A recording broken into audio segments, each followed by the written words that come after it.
Hello everyone and welcome to English Pod. My name is Marco. My name is Catherine, and today we have an elementary level lesson for you. This is about fixing things. That's right. So sometimes in our office or in our house, some small things may break, like maybe the door or the air conditioning. So in this case, we need to call a special guy to come and fix it. So let's listen to today's dialogue, and we'll be back in a moment to talk about who this guy is.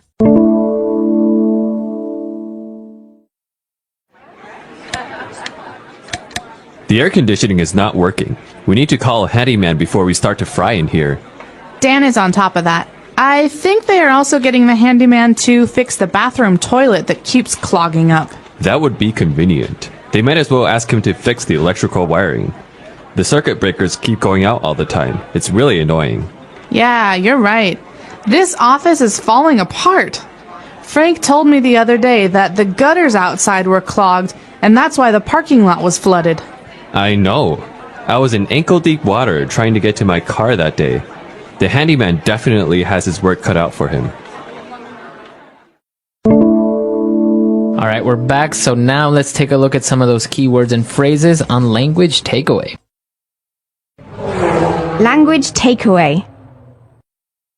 Our first word today is the name of this job. The person is called a handyman. Okay, so that's a profession. You are a handyman. Now, what exactly does a handyman do? Well, a handyman fixes things. He is usually a generalist. You know, he fixes things all over the house, not just the bathroom or the kitchen. So he can just fix things that are a little bit broken. But if, for example, your car needs a new radiator or it needs a new important part, you would take the car to someone who's more experienced with cars. But in the case of a handyman, if anything's broken, he can generally fix it. Okay, so as Catherine explained, basically a handyman just does any type or many types of general work of things that may be broken around the house or the office. We had a couple examples of these in today's dialogue, didn't we? What was that first one? Kind of gross. Yeah, well, he had to fix the air conditioning, but then he also had to fix the bathroom toilet because it kept clogging up. Okay, so a toilet gets clogged up. To clog up. What does this mean? So it means that something is blocking the way of, the water being able to go out. So the water doesn't go down. Right. And sometimes if the toilet is really clogged and someone tries to flush the toilet again, the water comes onto the floor and it's very dirty and very gross. That's right. So actually, maybe sometimes in the kitchen, pieces of food may fall into the sink and it may clog up the sink. Okay, so to clog up means to block or to get in the way of. That's right. And apart from the toilets being clogged up, he also may have to take a look at the circuit breakers. All right, so this is not about water or about plumbing. Circuit breakers have to do with electricity. And in this case, that box in your apartment or near your apartment that controls the different circuits. So sometimes if the lights go out, pew, Right. You know that you have to check the circuit breaker and make sure that the circuits are all working properly. That's right. So the circuit breakers are kind of like a protection from too much electricity, and that's why they go out. And now for our final word on language takeaway, something that also got clogged up at their office, we're talking about the gutters. All right, so many people's houses have gutters, or sometimes an office building will have gutters.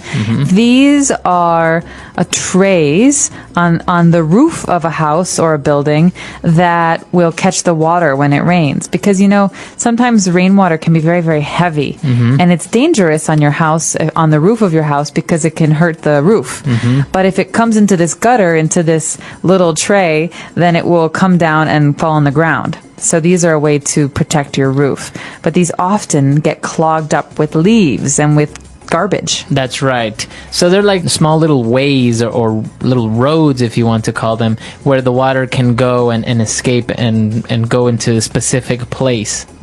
We have them on the sides of roads as well many times. So gutters you find on the ground. Sometimes you find them on the roof of a house, but those are a little bit different. The gutters on the ground are basically pathways for water to come down. Because if there's no gutter, then all of the water is on the road and it can flood very quickly. That's right. And so this is a way for the water and even the garbage to go on the side of the road and not be in the way of the cars. That's right. You see them on highways and roads very often because you don't want the road filled with water. So these gutters are a small path where all the water will fall into it and escape safely from the highway.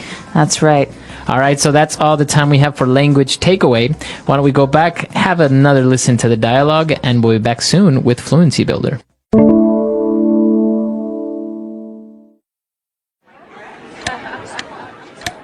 The air conditioning is not working. We need to call a handyman before we start to fry in here. Dan is on top of that. I think they are also getting the handyman to fix the bathroom toilet that keeps clogging up. That would be convenient. They might as well ask him to fix the electrical wiring. The circuit breakers keep going out all the time. It's really annoying. Yeah, you're right.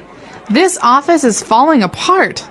Frank told me the other day that the gutters outside were clogged, and that's why the parking lot was flooded. I know. I was in ankle-deep water trying to get to my car that day. The handyman definitely has his work cut out for him. Now let's take a look at 3 key phrases on Fluency Builder. Fluency Builder. Well, this first phrase is a phrase that I like to use, and I do use it very often. We heard that Dan is on top of that. All right, so we need to call a handyman in here, and he says, nope, Dan is on top of that. So to Okay. be on top of something, what does it mean? Well, when she says Dan is on top of that, she's basically saying Dan is taking care of this, or Dan is already calling the handyman to come and fix it. So you are aware of the problem and you're trying to solve it. Okay, so don't worry. You don't have to call the handyman. Dan is on top of that. Dan will call him. Right. So to be on top of something is to make sure that something is done. So you could say, Marco, I really, I hope you stay on top of that project because it's very important. Right. Or don't worry, the report will be finished on time. I am on top of that. Great. All right, now moving on to our next phrase. They were talking about all the problems that this office has, and the person said, well, they might as well ask the handyman to also fix the electrical wiring. Okay, so this phrase "might as well" it's kind of hard to understand, I think, sometimes. Basically, what the speaker is saying is that while he is doing this, he can also do something else. Mm-hmm. Okay, so he's here. He can fix many things. He might as well also fix the electrical wiring. Right, so taking advantage of the fact that you are already doing something or you are already here, you can start doing something else as well. Or maybe we could say this in a different context, like, we're going to order a pizza for lunch. You know what, Marco? Might as well order 2 because there are so many people here. Right. So taking advantage of the fact that we are ordering pizza, we might as well get more for everyone. Okay, and for our last phrase, when they mentioned all the work that has to be done, they said the handyman definitely has his work cut out for him. Okay, so if someone has his work cut out for him, it means that he has a lot of work to do. That's right. You can also say this to someone that you're talking to. So Marco's writing a book. And I say, hey, Marco, that's a really long book you're writing. It looks like you really have your work cut out for you. That's right.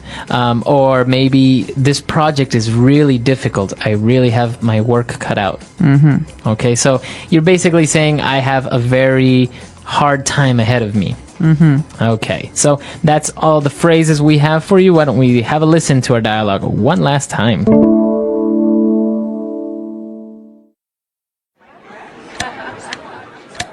The air conditioning is not working. We need to call a handyman before we start to fry in here. Dan is on top of that.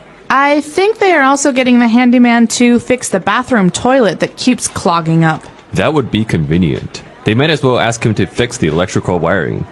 The circuit breakers keep going out all the time. It's really annoying. Yeah, you're right. This office is falling apart. Frank told me the other day that the gutters outside were clogged, and that's why the parking lot was flooded. I know. I was in ankle-deep water trying to get to my car that day. The handyman definitely has his work cut out for him. So a handyman is also commonly referred to as a jack of all trades. That's right. So these are both kind of funny words. First of all, handy as an adjective means useful or helpful. So maybe a hammer is a handy tool. It's a very handy tool. Or, I find my iPhone has some very handy applications. I can use the dictionary. Right. So a handyman is someone who's helpful. He can do many things. But a jack of all trades is very special because it means he is a person that can do basically any job. Right. So sometimes in offices, people may have someone that they may refer to as a jack of all trades. So he may fix the computers. He also knows a little bit about marketing and does many odd and random things around the office. That's right. You could say my friend Paul, he's a jack of all trades.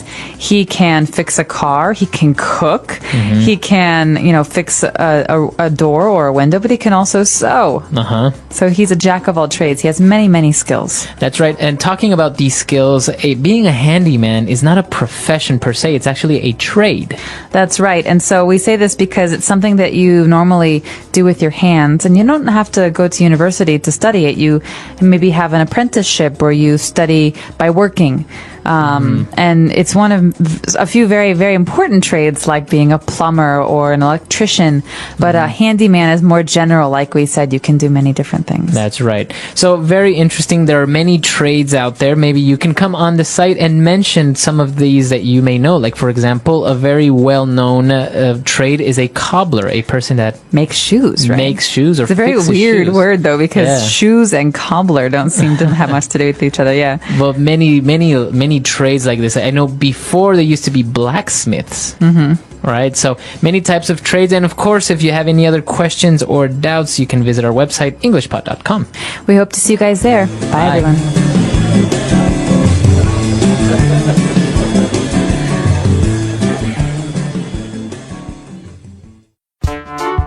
The English Pod Audio Review. Listen to the meaning, then say the vocabulary word. Air conditioning. Handyman. On top of that. Clog up. Wiring. Fall apart. Gutter. Let's try that faster. Air conditioning. Gutter. On top of that. Clog up. Fall apart. Handyman. Wiring. Now say the word and hear it in a sentence. Handyman.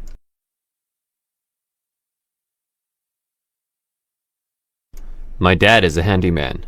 He can fix anything around the house. Handyman.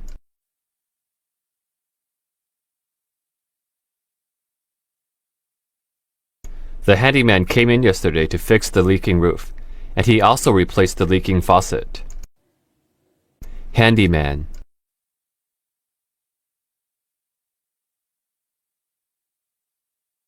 We should call in a handyman to fix the broken door and replace the broken window. On top of that.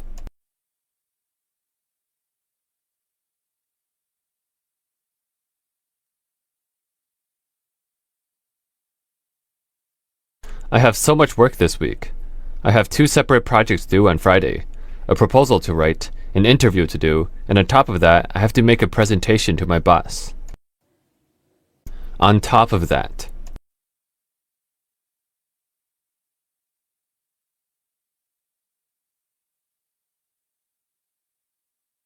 Sarah must be really stressed. She's taking classes at NYU, working 2 jobs, and on top of that, she still has to take care of her parents. On top of that.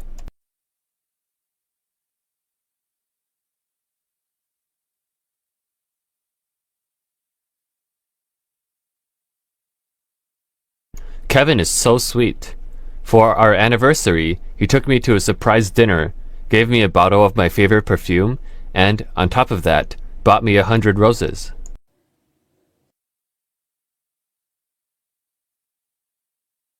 The sink will clog up if you keep on dumping your food in there.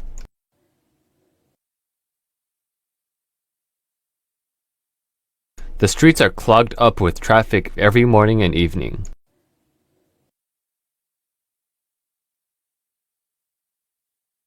I am going to Walmart to buy something to fix that clogged drain.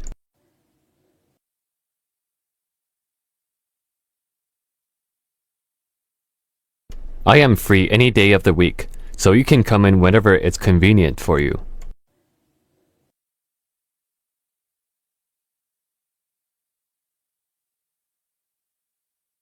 Ever since they opened the new shopping mall down the street, it's become very convenient for me to buy clothes.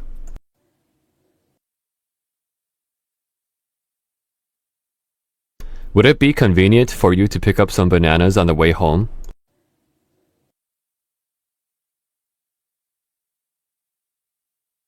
If you're going to come to Shanghai, you might as well go see the expo.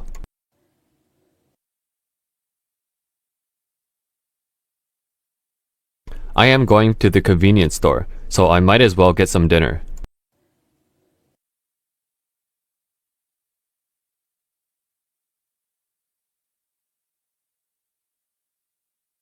Jennifer and Janice wear the same kinds of clothes, like the same bands, and even eat the same things.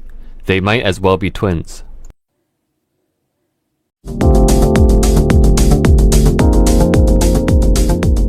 Hello, everyone, and welcome back to English Pod. My name is Marco. And my name is Catherine, and we've got a special announcement to make today. That's right. This is lesson number 200. Woohoo! So good job, English Pod. We have over 200 lessons already in our library, so that's like enough for like 6 months of continuous learning, I think. But the lessons keep coming and they keep getting better. So of course you should continue to listen to us. We just thought we would mention that today is the special number 200. Exactly. And because it's a special number, we're going to talk about a very laid-back topic, but very interesting nonetheless. We're talking about junk food. You might argue that it's actually too laid back and is the cause of many problems in America and other places in the world.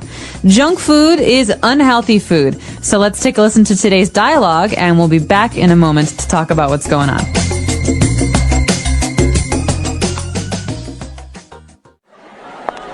I'm hungry. Let's go grab a bite to eat. Sure. How about we go home and prepare a couple of sandwiches? Nah, let's get a burger and fries.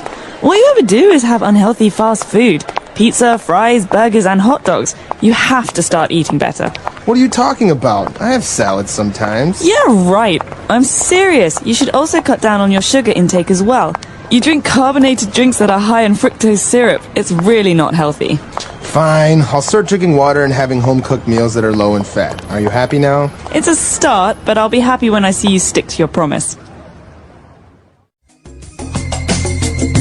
All right, we're back. So let's take a look at some of the great words and phrases all about junk food now in Language Takeaway. Language takeaway. My favorite. The stuff makes me hungry, but it's not very good for you. It's not. It's terrible.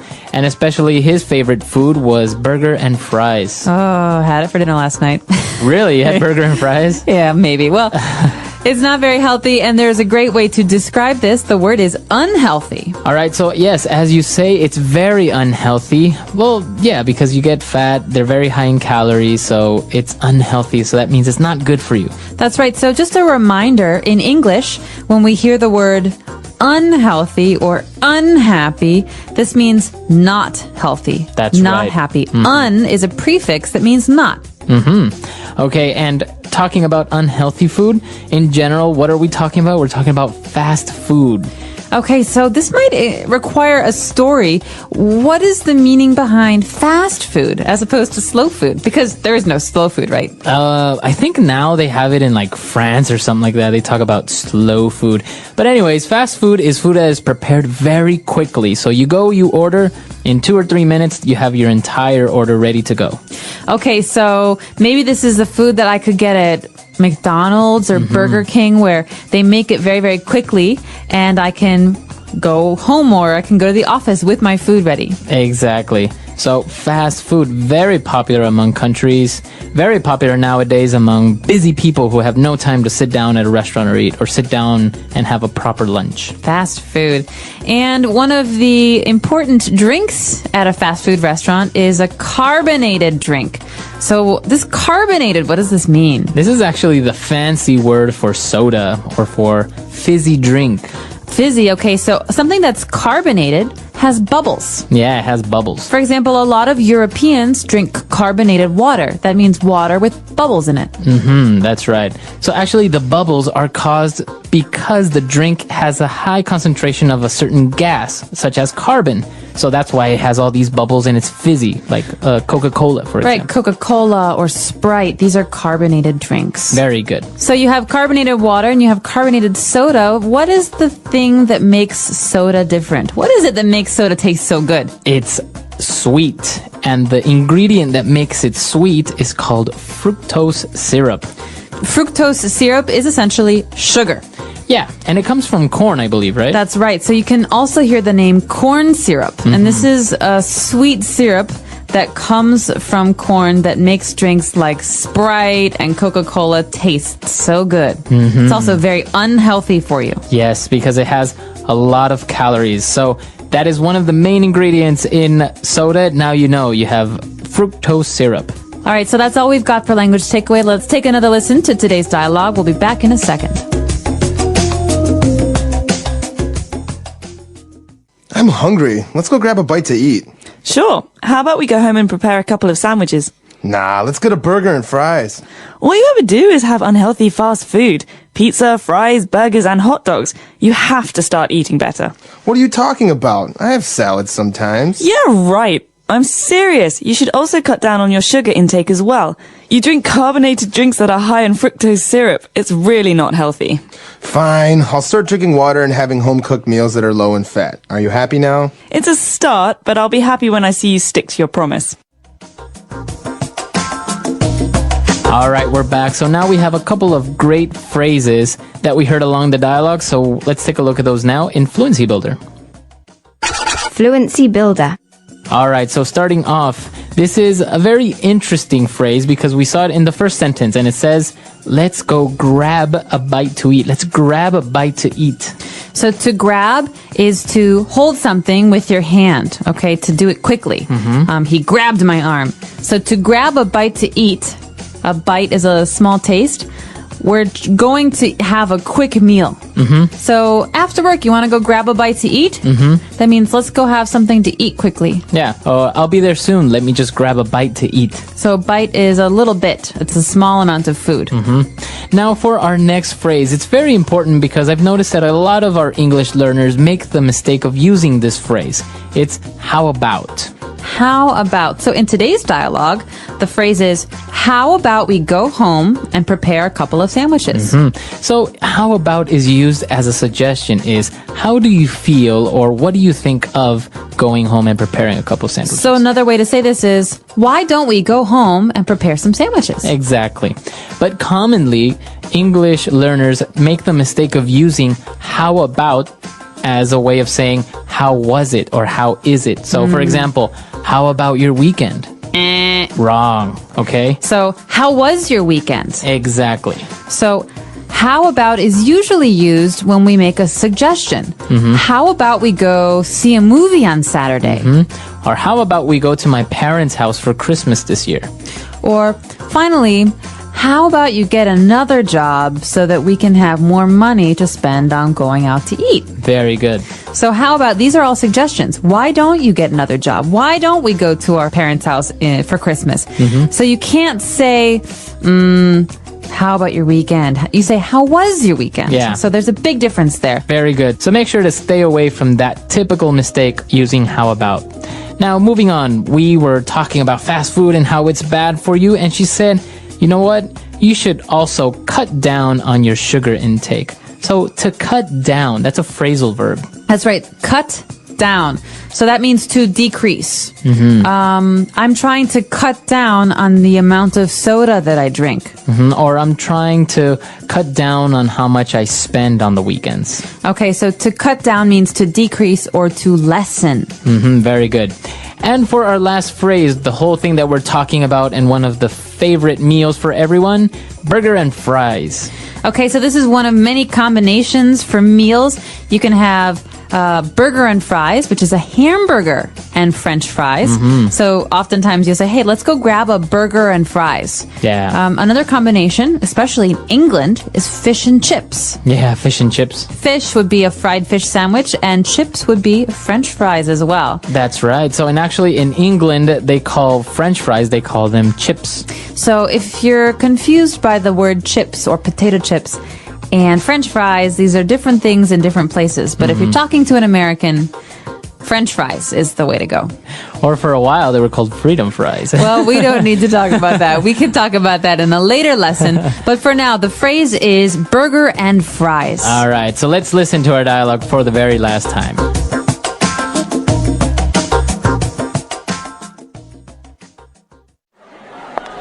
I'm hungry. Let's go grab a bite to eat. Sure. How about we go home and prepare a couple of sandwiches?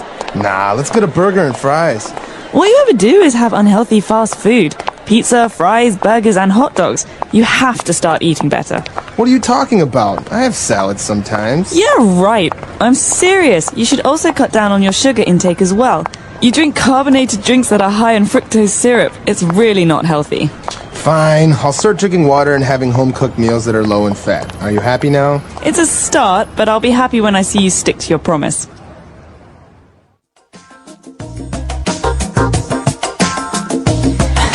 We are back, Marco. You're laughing. I know you like junk food. What's your favorite junk food of all time? Actually, I am a big fan of fried chicken. I love fried chicken. Yummy.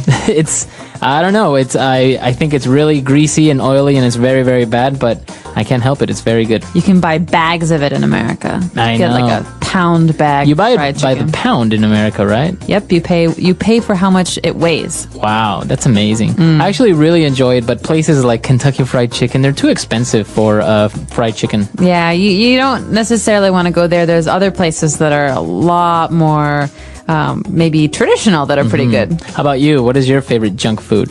Chicago style hot dog and French fries. yeah. Like when you go to see a baseball game, you get a hot dog. But Chicago style is good. It's not too much stuff on it. You have a poppy seed bun. So it's a bun, a piece of bread with some seeds on it and a lot of Ketchup, mustard and ketchup and onions. I really enjoy hot dogs, but the one thing that I cannot have on a hot dog is mustard or relish. Oh my gosh, those are the two best things. Okay, I can't talk to you anymore. Well, tell us what your favorite junk food is and tell Marco that he's crazy if he doesn't like mustard. Today we have an elementary level lesson about food, one of my favorite things to talk about. That's right. We are going to talk about food, but specifically we're going to talk about a family barbecue. Okay, what is a family barbecue? Well, I'll just say a few words first. A barbecue is usually something that we do outside. We bring food, we play games, maybe have some drinks, and a lot of the food is grilled. So that's what we're talking about today. We're going to hear this dialogue first, and then we'll come back to talk about it.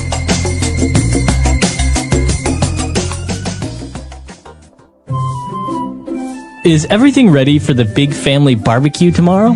Yep, the steaks and chicken are marinated, and I also bought hamburger buns.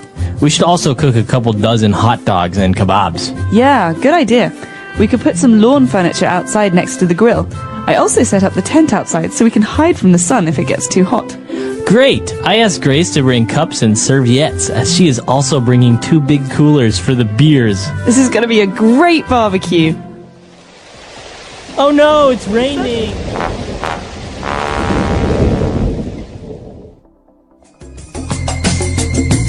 All right, we're back. So probably a couple of words you didn't really understand. So let's take a look at those now in language takeaway. Language takeaway. Lots of food words, Marco. The first one is barbecue. We were talking about that a minute ago. A barbecue is something we do usually for something, a special occasion or for dinner. It's a summertime thing. You know, you go outside when it's warm and the entire family comes and we have food. Sometimes people even bring food. Right. And actually, as you mentioned, it's something that you do a barbecue. You have a family barbecue, but it's also a verb to barbecue something. So to cook meat on a barbecue. So that's cooking meat, not in a stove, not with gas. Usually it's under a fire or very warm, intense heat coming from coals. Exactly. And so before we cook food, usually before we cook meat on the grill, before we barbecue it, we have to marinate it. Okay? So in this situation, the steaks and the chicken are already marinated. Okay, so to marinate something, which is a verb, or the steaks and chickens are marinated, which is an adjective. So basically means that you have added spices and maybe some lemon juice, different herbs or salts to the meats in order to give it flavor before you cook them. Exactly. Sometimes in Indian cooking, for example, you marinate with a yogurt sauce and you leave the meat in the refrigerator for a whole night. Exactly. So marinating or to marinate is a process to give flavor to food. Very good. All right, so we've marinated our food, our chicken, our steaks, but also we have hamburgers, so we need hamburger buns. What are buns? Okay, buns are pieces of bread that are for special kinds of food. So you have a hamburger bun. It's a round piece of bread, and the hamburger goes on one piece and under another piece. A hot dog bun is different. It's like a piece of bread that's folded, and the hot dog goes in the middle. So bun is a special kind of bread for these kinds of foods. All right, so remember, if you want to have a hot dog, you need to buy hot dog buns. So people know already that you're talking about bread. And if you want to buy a hamburger bread, you say a hamburger bun. That's right. So hamburger buns and hot dog buns. But after we talk about having the hamburger buns, we discuss how many hot dogs we're going to cook. So the person says we should cook a couple dozen hot dogs. All right, so a dozen is 12 units of something. Right, so eggs are sold in dozens. We buy a dozen eggs, we buy 12 eggs. Okay, or you can say half a dozen, that means 6. Half of 12. And a couple dozen is usually around 24, 25. Okay, very good. So a dozen hot dogs, and they are also getting kebabs. What are kebabs? One of my favorite foods, kebabs, are sticks or skewers of meat. So you have a very thin stick, and you put the meat on it, and you put that on the grill, and you cook the meat on the grill.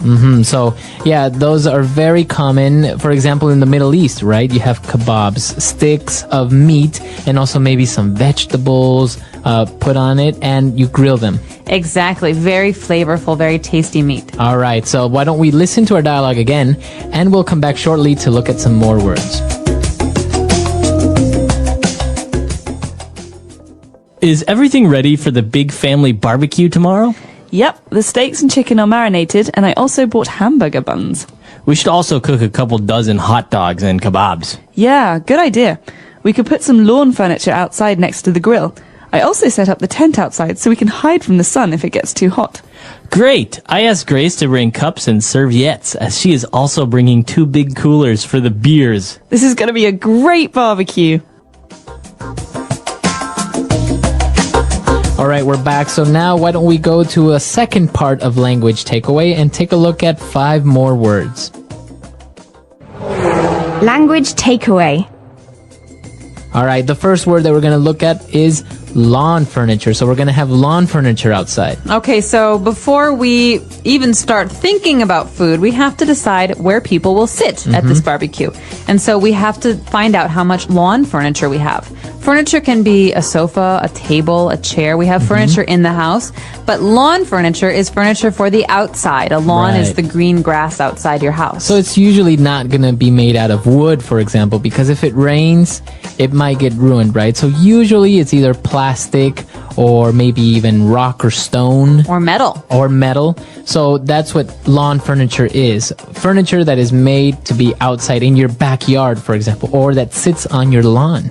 Exactly. And so we're going to be on the lawn furniture. We have the special thing for cooking meat outside, the grill. Okay, so we mentioned that you grill chicken or you grill steaks, but it's also a noun, a grill. So a grill, what is that? A grill is like a stove for the outside, but instead of having electricity to make the fire, we have gas or propane. And this is something that we light on fire. We use coals to keep the insides very warm.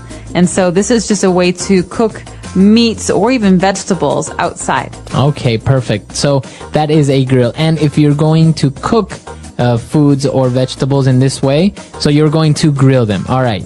And well, just in case it gets hot and you want to hide from the sun, we are going to set up a tent. Okay, a tent. You can sleep in a tent, but in this case, a tent is just a covering outside. So maybe some cloth or some fabric that will stand over us when we sit down or want to be outside. It's also a way to protect us from the rain. Right. So as you mentioned, a tent is something that you set up temporarily made out of cloth or plastic to protect you from the sun or rain. Or if you're going camping, you sleep in one. All right, and now that they have all the food, they need cups, and then they mentioned this strange word. It kind of sounds French. Serviettes. Serviettes. So I do think it comes from the French word. This is a British way of saying napkins. Napkin. It's like paper for cleaning your hands and cleaning your mouth that you throw away. Okay, so you can say napkins, or if you want to sound a little bit more fancier, you can say serviettes. And speaking of fancy, let's talk about beer. Where do we keep beer? It has to stay cold, right? Right. So usually you would place it in a refrigerator, but if you're outside or you're going camping, you want to keep them cold or you want to keep something hot. You place it in a cooler. Okay, so a cooler is a plastic bin or a plastic box that we put all of the ice in and the drinks. So it's not just for beer, it's also for Coke and Sprite and all these different drinks. Right, so it's usually made to keep something cool, but as I said, if you want to keep something warm, you can also keep it in the cooler. It keeps the temperature of the foods. And the nice thing is that it's not electric, so you can use it anywhere. Right. All right, so that's all the words for today. Why don't we listen to our dialogue for the last time?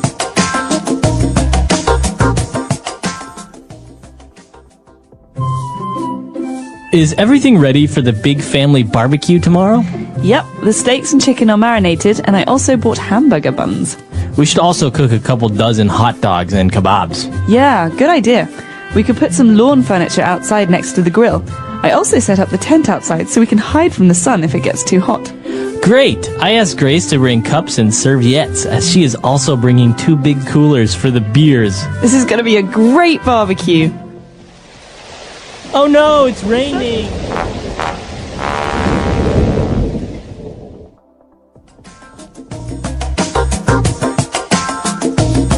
All right, we're back. So family barbecues and doing these things. Did you do these when you were young at home? Do you still like to do it? All the time. I love barbecues. It's one of my favorite ways to eat food. The nice thing about a barbecue is you get to sit outside and relax, and there's nothing better than nice, fresh grilled meat. Right, and well, you have all your friends over, so you're having a couple of beers and you're having some meat, and it's actually a really nice way of just having something at home with good friends and family, right? Exactly, and some of the most important barbecues we have are in the summer near July 4th. And so people like to have July 4th barbecues where you celebrate Independence Day and sit outside and drink and have hot dogs and hamburgers and macaroni and cheese. Actually, well, I was in Chile. I noticed that as well. Near their festivities for their independence, which is September 18th, a lot of people get together and have barbecues, and it's so popular that pretty much every house in the neighborhood you can smell somebody barbecuing on the weekend. You're making me so hungry. Food, a deep dive into a basic need. Food is one of the most essential parts of human life. It is not just a source of energy, but also a way to experience culture, celebrate traditions, and build connections with others. In this topic, we will explore food from different angles, its types, its role in our lives, and how to talk about it in English. This will help English learners improve their vocabulary, sentence construction, and understanding of the topic. What is food? Food refers to substances that people and animals eat or drink to sustain life, promote growth, and maintain health. It is a combination of nutrients like carbohydrates, proteins, fats, vitamins, and minerals, which are necessary for the body to function properly. Categories of food. 1. Natural foods. These are foods that come directly from nature. They are not processed or altered. Examples include fruits, apples, oranges, berries. Vegetables, broccoli, spinach, carrot, nuts and seeds, almonds, peanuts, sunflower seeds, grains, wheat, rice, oats. 2. Processed foods. Processed foods are altered during preparation. They may include added sugar, salt, or preservatives. Examples are bread, canned soup, packaged snacks. 3. Cooked foods. Cooking changes the texture, flavor, and digestibility of food. Common cooking methods include boiling, baking, grilling, frying. Meals of the day. Meals are the structured times when people eat. Understanding the names and purposes of meals is essential. 1. Breakfast. The first meal of the day, typically eaten in the morning. A healthy breakfast might include eggs and toast, cereal with milk, fresh fruit. 2. Lunch. Lunch is usually eaten in the early afternoon. It is often lighter than dinner but still filling. Examples of lunch foods: sandwiches, salads, rice with chicken. 3. Dinner. Dinner is the main meal of the day, often eaten in the evening. Common dinner dishes include pasta with sauce, roasted meat with vegetables, soup and bread. 4. Snacks. Snacks are smaller meals eaten between the main meals. They are often light and easy to prepare, such as a granola bar, a piece of fruit. Nuts. The role of food in culture. Food plays an important role in expressing culture and identity. Every country and community has dishes that are unique to them. For example, Italy, pizza and spaghetti. Japan, sushi and tempura. Mexico, tacos and enchiladas. Food can also be a symbol of celebration. Think about birthday cakes, holiday feasts, or traditional wedding meals. Talking about food in English. Here are some useful phrases and sentences expressing preferences. What is your favorite food? Example, my favorite food is sushi. Do you like spicy food? Example, yes, I love spicy food. Describing food. How does it taste? Example, it tastes sweet and creamy. Is it healthy? Example, yes, it is rich in vitamins. Asking about meals. What do you usually eat for breakfast? Example, I usually eat cereal and a banana. Can you recommend a good restaurant? Example, yes, try the Italian place near the park. Healthy eating. Eating healthy is important for a good life. A balanced diet includes 1. Proteins found in meat, fish, eggs, and beans. 2. Carbohydrates found in rice, bread, and pasta. 3. Fats found in nuts, avocados, and oils. 4. Vitamins and minerals found in fruits and vegetables. Unhealthy foods like chips and candy are okay occasionally, but should not be eaten every day. Cooking vocabulary. Knowing how to talk about cooking is useful. Here are some words and phrases. Ingredients, the items needed to make a dish. Example, the ingredients for a cake are flour, sugar, eggs, and butter. Recipe, instructions on how to prepare a dish. Utensils, tools used for cooking, like spoons, knives, and pans. Advanced vocabulary for food. For intermediate learners, let's practice some higher-level words. Cuisine, the style of cooking from a particular country. Example, French cuisine is famous for its desserts. Flavor, the taste of food. Example, this soup has a rich flavor. Texture, how food feels when you eat it. Example, the bread is soft, but the crust is crunchy. Fun facts about food. 1. Carrots were originally purple, not orange. 2. Honey never spoils. It can last forever. 3. Bananas are berries, but strawberries are not. 4. The most popular fruit in the world is the mango. Practice questions. 1. What is your favorite dish and why? 2. Can you describe a meal you ate recently? 3. Do you prefer home-cooked food or restaurant food? Conclusion. Food is more than just what we eat. It connects us to each other, gives us energy, and helps us learn about the world. By talking about food in English, you can expand your vocabulary and improve your speaking skills. What foods do you enjoy? Try describing them in English. The English Pod Audio Review. Listen to the meaning, then say the vocabulary word. A meal cooked out of doors, over an open fire. Barbecue. Be soaked in marinade. Marinate. A group of 12. Dozen. Pieces of roasted meat, fish, and vegetables on a skewer.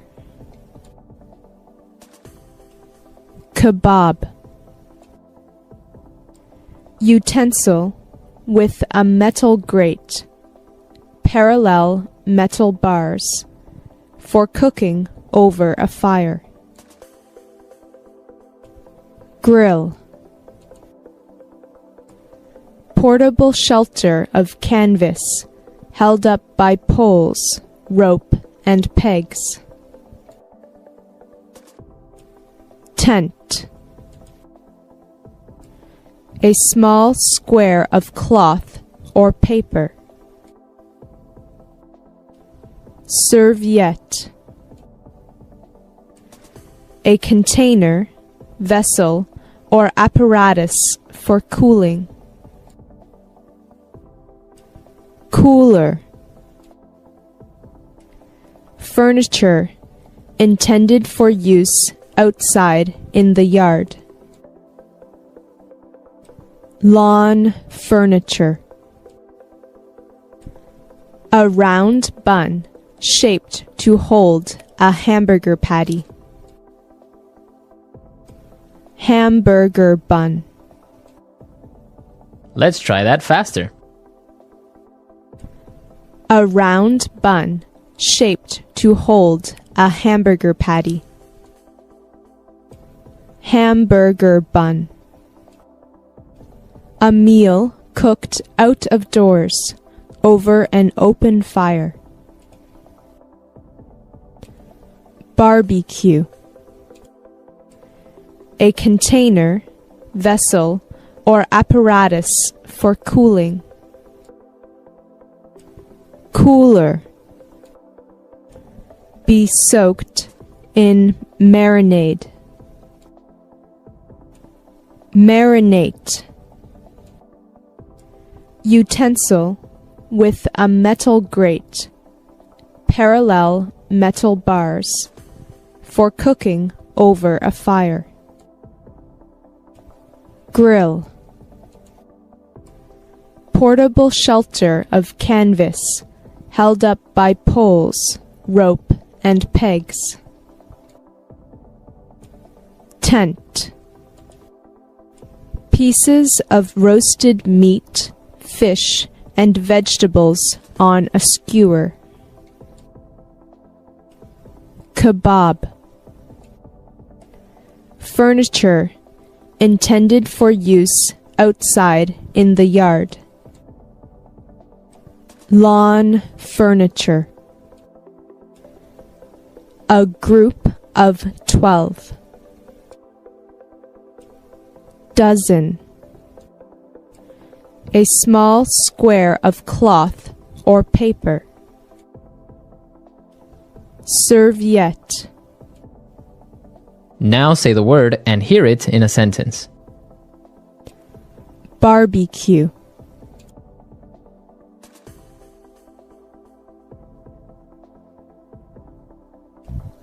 How about we have a barbecue tomorrow night? Barbecue.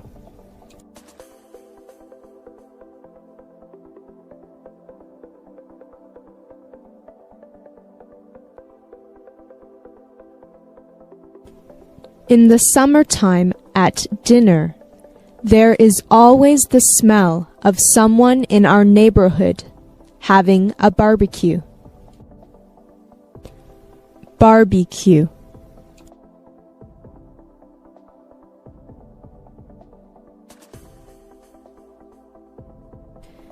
Can you smell the barbecue? My mouth is watering. Marinate.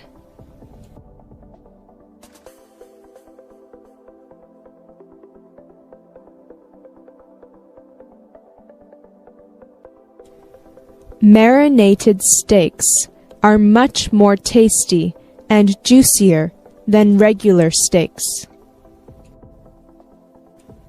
Marinate.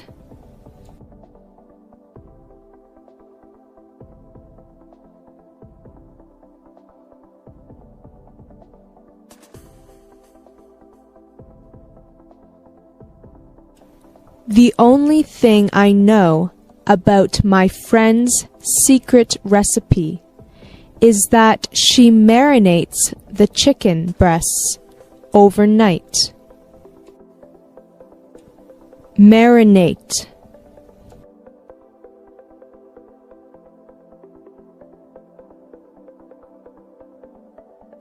Marinating meat makes the meat more tender. Lawn furniture.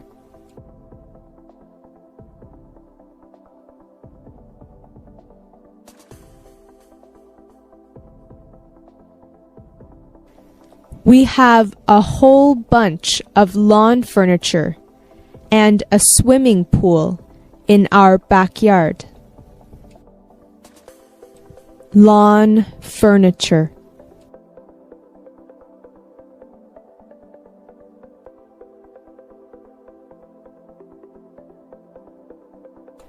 The home store down the road is having a sale on lawn furniture. Lawn furniture.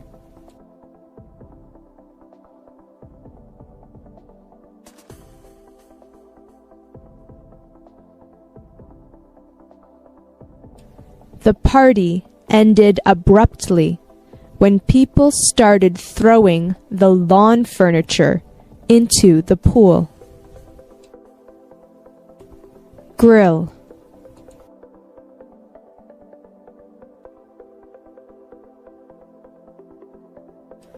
My favorite food is steak done on the grill. Grill.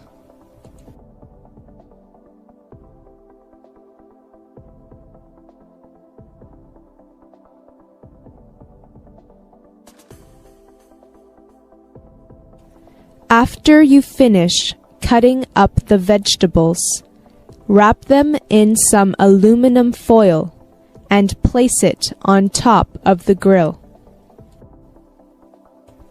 Grill.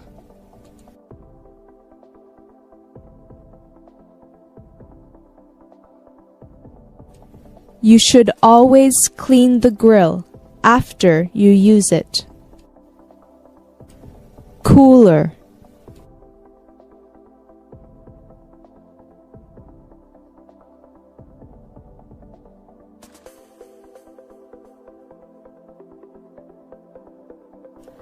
We brought a cooler with us to the beach so that we could keep the drinks and the sandwich meat cold. Cooler.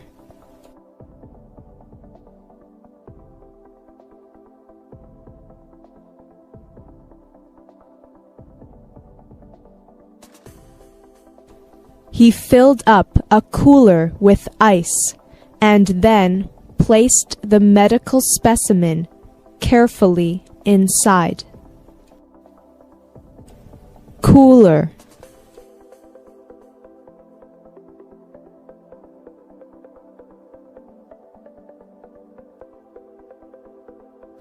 When we go camping, we always have a cooler or two to keep food cold.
Hi, I'm Olivia. Today, I want to share with you about a day in my lovely family's life. First, meet my dad. He's often in our garden looking after colorful flowers. Every flower has a name, and Dad knows them all. He loves teaching me about them. Here is my mom.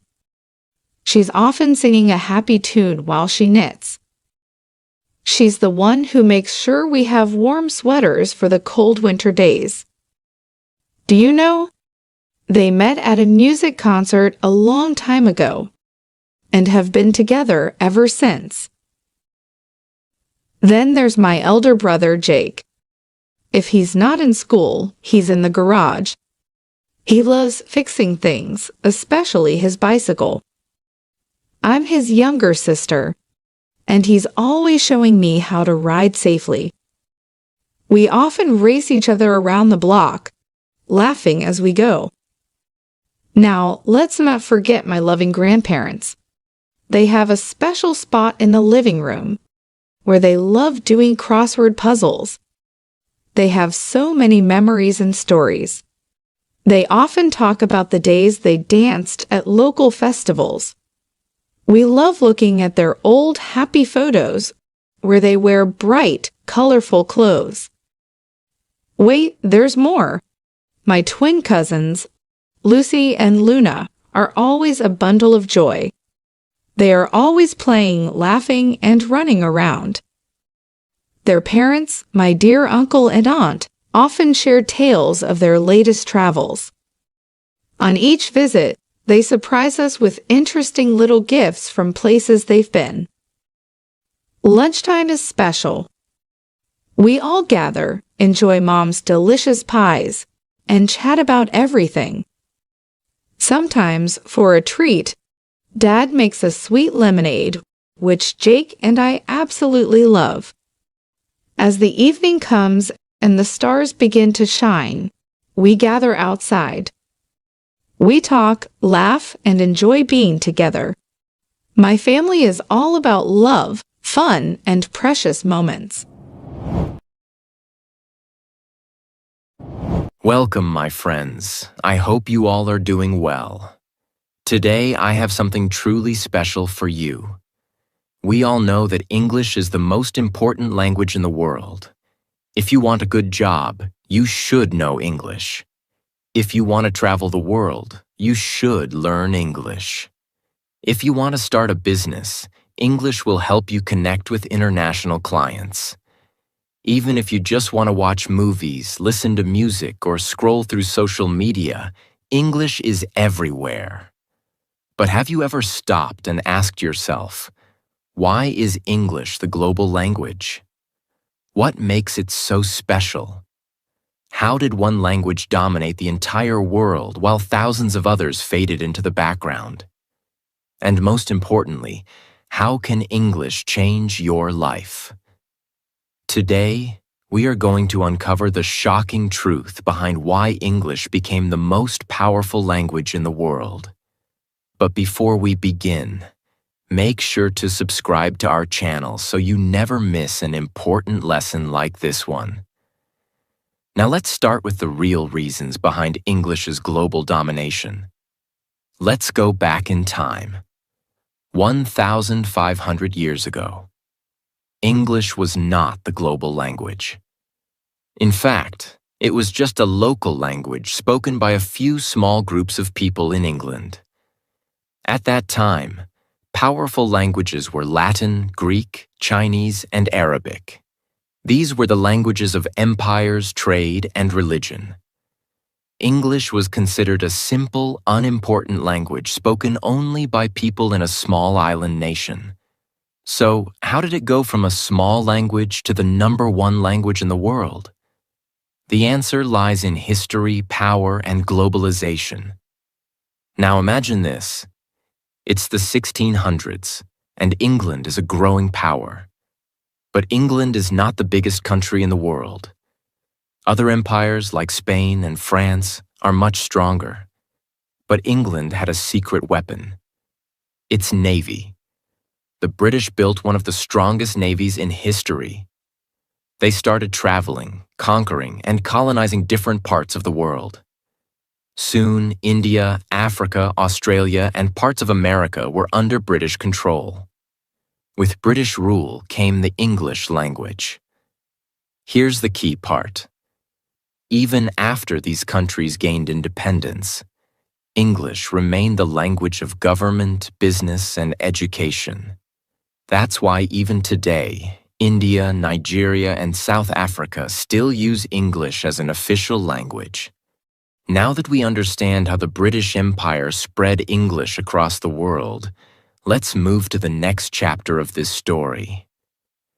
Because even though the British helped English reach many countries, that alone was not enough to make it the world's dominant language.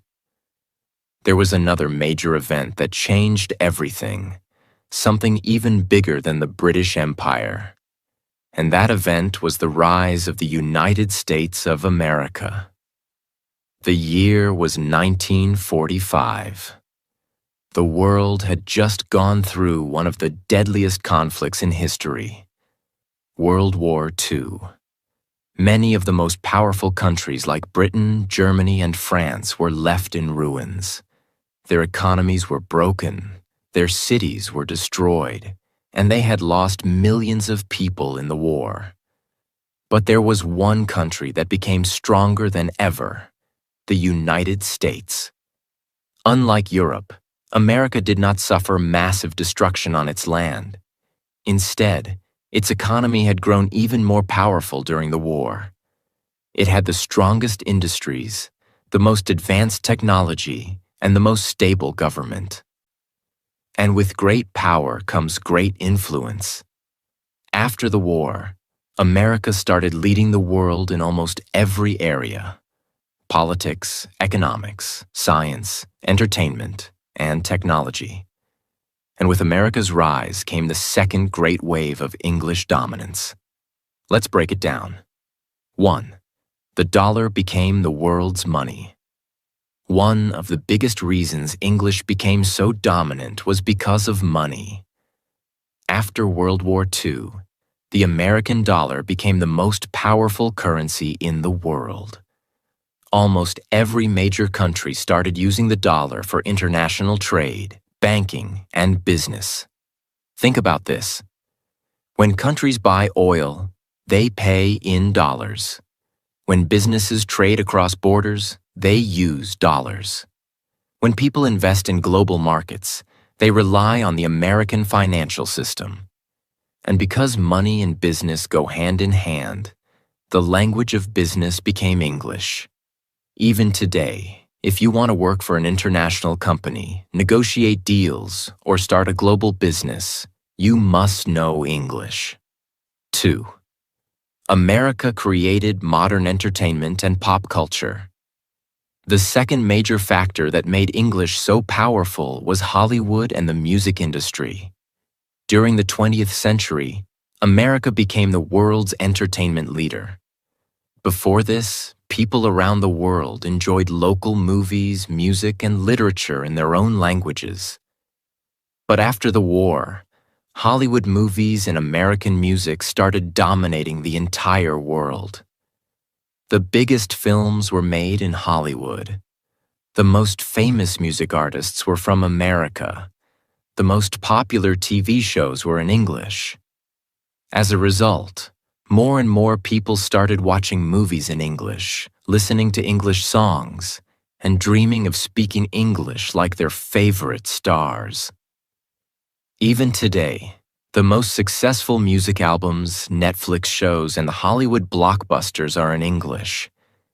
And because people love entertainment, they naturally learn English without even realizing it. 3. The internet was built in English. Imagine a world without the internet. Today, we use it for everything: learning, working, socializing, shopping, and even entertainment. But here's the thing. When the internet was created, almost everything was in English. The first websites were in English. The biggest tech companies, Google, Microsoft, Apple, Amazon, Facebook, were American. The programming languages that power the internet were also written in English. Because of this, English became the dominant language of the online world. Even today, most websites are in English. Many software programs require knowledge of English. If you want to succeed in the digital age, you must understand English. This means that whether you are studying, doing business, or just using social media, English is everywhere. 4. English became the language of science and innovation. One of the most important reasons English became the most powerful language is because it became the language of science, medicine, and technology. Think about this. The most important scientific research is published in English. The biggest universities in the world teach in English. The most advanced medical discoveries are shared in English. The most successful tech companies operate in English. If you are a scientist, doctor, or engineer, and you want to share your work with the world, you must do it in English. This is why students and professionals from countries like China, India, Brazil, and Russia all study English. They know that if they want to be part of global progress, they must speak the global language. 5. America's military and political influence. English also became powerful because of America's military and political influence. After World War II, America became the world's most powerful country, not just in business and technology, but also in military strength and politics. The United Nations, the most important global organization, uses English as one of its main languages. The world's most powerful military alliance, NATO, operates in English. When world leaders meet for international summits, they often speak English. In short, if you want to participate in global politics, you need to understand English. Now let's take a step back and look at the bigger picture. English is not the most spoken language in the world. Mandarin Chinese has more native speakers. Spanish is spoken across many countries. But English is the most useful and powerful language in human history. Why? Because of money, business, entertainment, the internet, science, and global politics. If you know English, you can get better job opportunities anywhere in the world, travel easily and communicate with people from different countries, learn new skills faster because most educational content is in English, start an international business and reach more customers. enjoy global entertainment without waiting for translations. This is why English is not just a language. It's a global skill. We explored how English became the most powerful language in the world. We saw how the British Empire spread it to different continents, and how America's rise made it essential in business, science, entertainment, and technology. But now, we have a big question to answer. Will English remain the global language forever? Or could another language like Chinese, Spanish, or even artificial intelligence AI translations replace it? Now we will go deep into this topic and break it down step by step in a way that's super easy to understand. By the end, you'll have a clear idea of what the future of the English language might look like. So, let's get started. Why English is still getting stronger.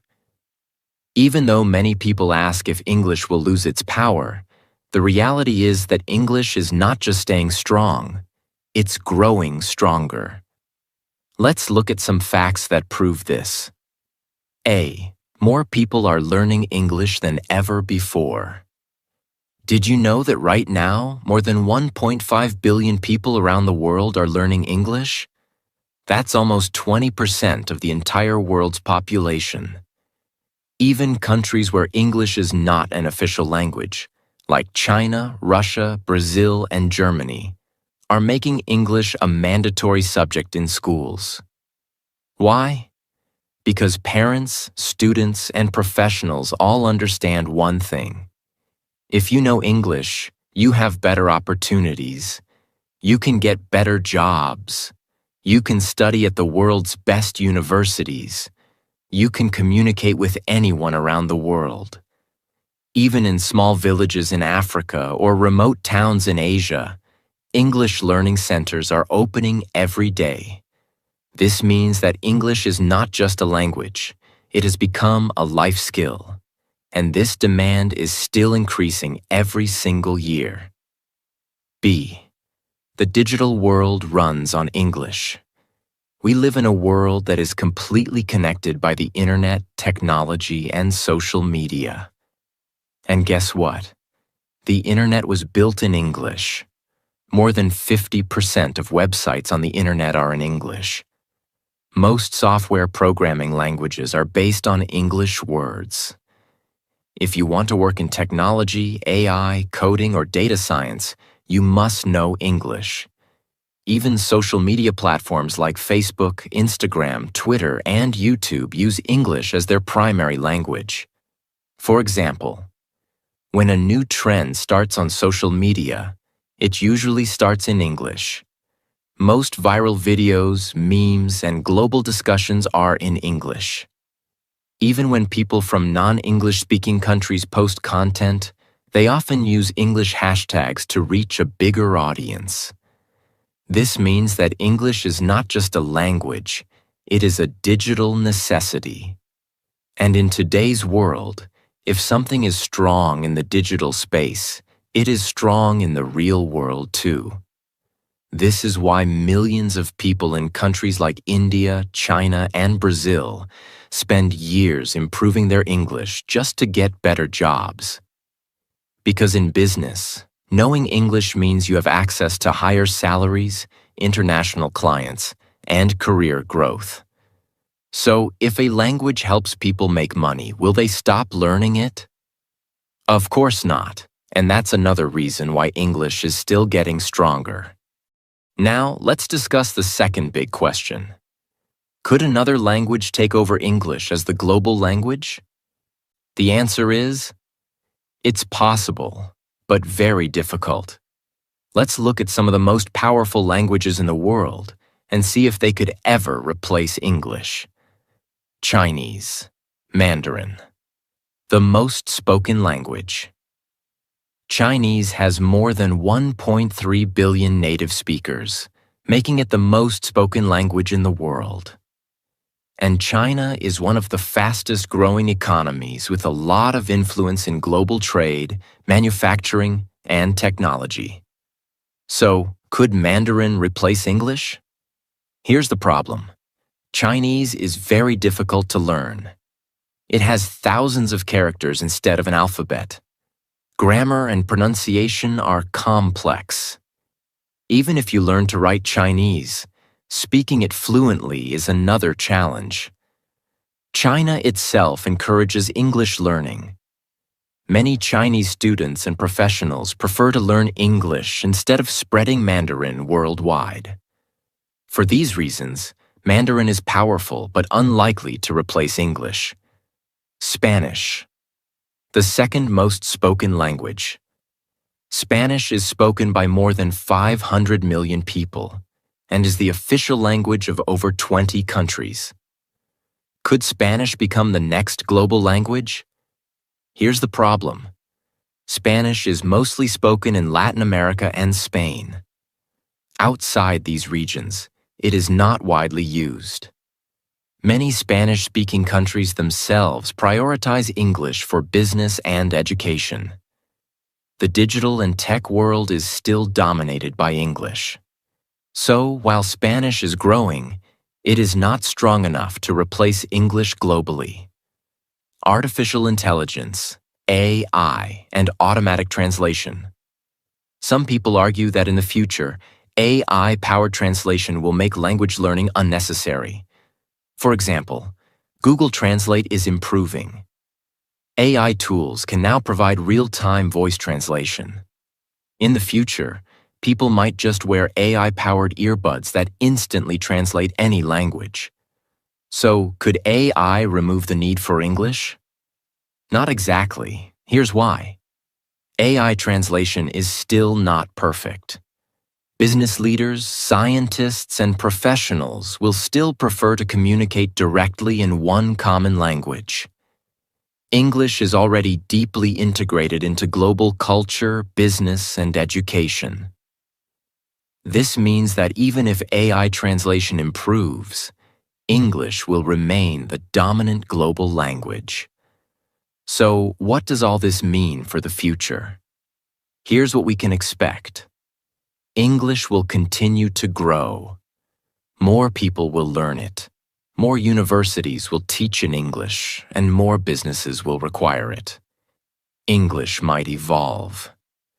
In the future, we may see simpler English dialects that make it easier for global learners. Other languages will remain important. Spanish, Chinese, and Arabic will still be powerful, but they won't replace English globally. AI will assist, but not replace English. Technology will make communication easier, but English will still be essential for jobs, business, and education. So, if you are learning English, you are making one of the best investments in your future. Because no matter how the world changes, English will remain the language of opportunity, success, and global connection. We have already discussed why English is the global language and why it is not going away anytime soon. But now, we are going to talk about something even bigger. How English can change your life. Because the truth is, English is not just a language. English is a tool. English is power. English is freedom. And if you truly understand this, if you truly take this seriously, it can completely transform your future. So let's start from the very beginning. Before we talk about how English can change your life, let's imagine something. What if you didn't know English? Let's say you only speak your native language. At first, it might not seem like a big problem. But then reality hits. You want to watch a movie, but the best ones are in English. You want to read a book, but the most powerful books are in English. You go online to learn a skill, but most tutorials are in English. You apply for a job, but they say, English required. You travel to another country, but no one understands your language. You want to do business, but your clients speak English. Slowly, you start to realize something very important. Without English, the world feels smaller. your opportunities become limited. Your knowledge becomes restricted. And worst of all, you feel stuck because no matter how talented, skilled, or hardworking you are, if you don't speak English, the world will not listen to you. That is the reality. But here's the good news. You can change this. And that's exactly what we're going to talk about next. Now let's flip the story. Let's imagine a different version of your life. One where you speak English fluently. What happens then? A. You get better job. Opportunities. If you know English, your career changes completely. You can apply for high-paying jobs in multinational companies. You can work remotely for companies in the USA, UK, or Canada. You can easily get promoted because you can communicate with international clients. If you are a business owner, you can sell to customers worldwide. And do you know what's crazy? Many people work for years in their own country, making very little money. But someone who learns English can double or even triple their income, just because they now have access to better jobs. This is why in many countries, people spend years studying engineering, medicine, or law. But in the end, they don't get jobs because they don't speak English. Meanwhile, someone who speaks fluent English can get a high-paying remote job with just a laptop and an internet connection. That is the power of English. B. You can travel the world without fear. Have you ever wanted to travel to Paris, New York, London, Dubai, or Tokyo? Have you ever wanted to visit a new country, explore new cultures, and meet new people? Well, here's a fact. English is the language of travel. When you land at an airport, all the signs are in English. When you check into a hotel, the staff speaks English. If you get lost, you can ask for help in English. No matter where you go in the world, someone will understand you if you speak English. But if you don't know English, traveling becomes stressful, confusing, and difficult. So if you want the freedom to explore the world without fear, English is your passport. You can learn anything you want. Let me ask you a question. What is your biggest dream? Do you want to become a doctor, engineer, designer, or artist? Do you want to start a business and become your own boss? Do you want to become a successful YouTuber, influencer, or writer? No matter what your dream is, there is one thing you need: knowledge. And guess where 90% of the world's knowledge is stored? In English. Think about it. The best universities in the world teach in English. The best self-improvement books are written in English. The best online courses and tutorials are in English. If you don't know English, you miss out on all of this knowledge.